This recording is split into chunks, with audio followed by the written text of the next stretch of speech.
Hello and welcome to wilderness.tv.com. I'm Nicky Brown. This week we go float tubing with my good friends Simon and Andy down at Bushy Lees Lake in Gloucestershire. We're also going to take a look behind the scenes with Tim Small for the lowdown of the two lakes here.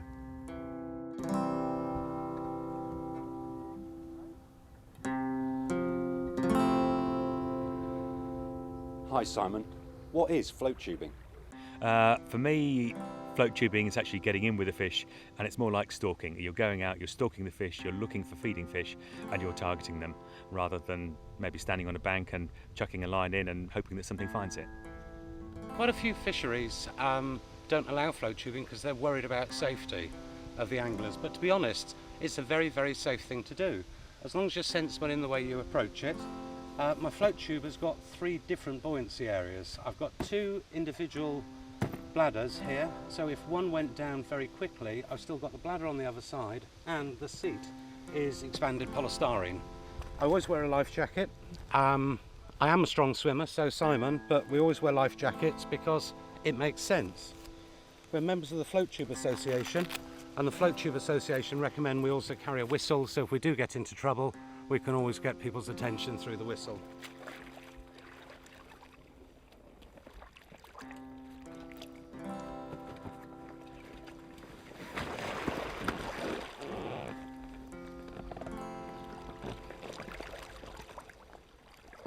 Oh, big old carp down here. Big? Carp. Is there? Yeah.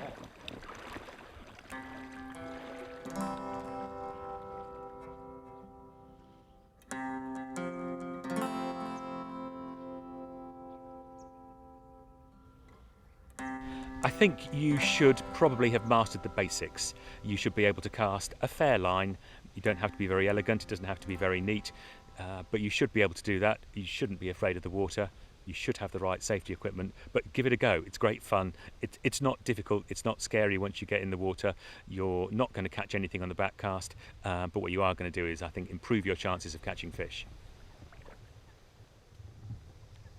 I've got a couple of jumps. Whee. Oh no!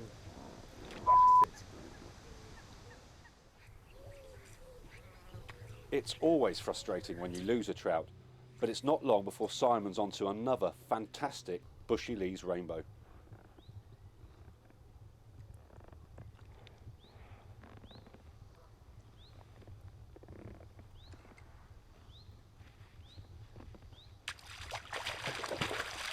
This was normally fished quite slowly, just felt a little tug, and off it went. And that's the beauty about fishing buzzers or darbacks, is that the take is very strong normally. And off he went. And as you can see, we've got a really, really lovely Bushy Lees trout, maybe 2.5, maybe, getting on towards 3, but 2.5-ish pounds. And thank you very much, but he's going to be lovely on the dinner table. What fly were you using today? It's called a darbak, and perfectly hooked in the scissors. And that's what a darbak looks like. Today I'm using a 10-foot rod. It's a 4-piece 10-foot, so it fits in the car easily. You can move it around, but it's a good long rod. It's a fairly stiff action, so I can cast a reasonable distance without much effort.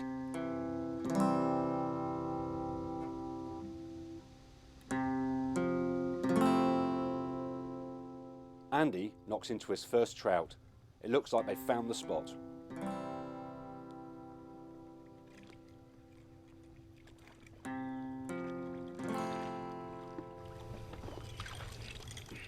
There we go, not too bad.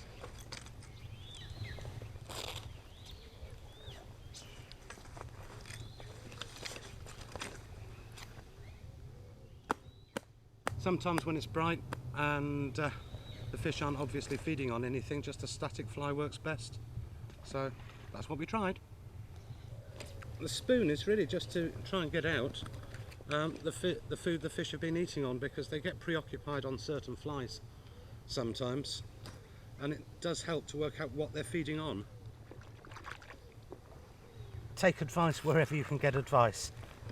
It can be quite soul destroying to begin with, going fishing and having difficulty catching, but If you ask other anglers in a polite sort of way, they'll be only too happy to give you some advice. We often spend time when we see somebody that's fairly new, just giving them a few pointers and suggesting flies, giving them flies, suggesting places to fish and ways to retrieve. It's quite rewarding seeing somebody actually catch their first trout.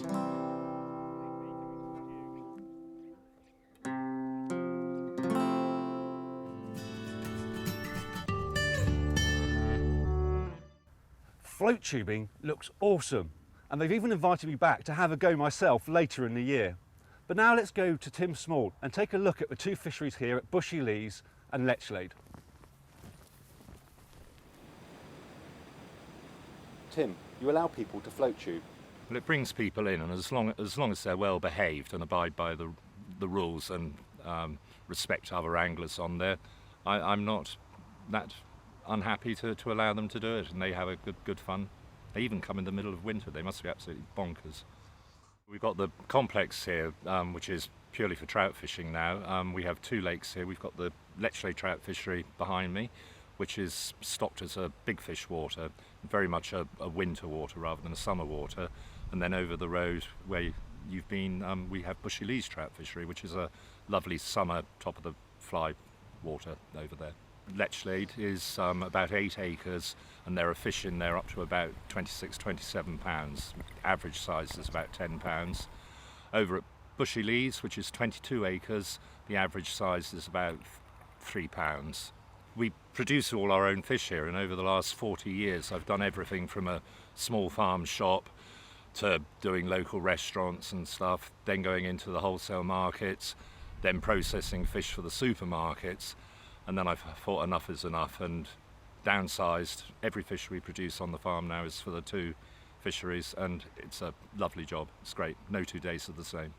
Bushy Lees is a nice water to learn on because there's so much open space there. You're not going to spend your entire time getting caught up in the trees, and the fish are quite close in. And if you put a dry fly on, you can actually see when something happens. But if you're a complete and utter beginner, it's worth having one of our 1 hour lessons, and they'll get you going, and from there it's straightforward. These are all old gravel pits. They're part of the Cotswold Water Park, and you dig a hole here and it fills up with water. So there's no water coming in or out. It's just a very, very high water table here. We were a bit worried earlier on in the spring when the water was dropping so much, and then since then it's done nothing but rain. And I'm probably one of the happiest people in the county because it's great for the fishing, and all the lakes are good. The river is absolutely fantastic, and it makes my life as a fish farmer and a fishery owner so much easier. So I reckon it's one of the best waters in the country. Crystal clear, beautiful countryside, good fish. Tim, thanks very much for showing us around the fisheries here at Bushy Lees and Lechlade. I've definitely learnt a great deal. Guys, we want to hear from you about your fishing stories and possibly some feedback on the show. So please send us a tweet. Also, like us on the Facebook page, and we can keep you up to date with what's going on at Wilderness TV. Thanks for watching, and we'll see you on the next show at wilderness tv.com.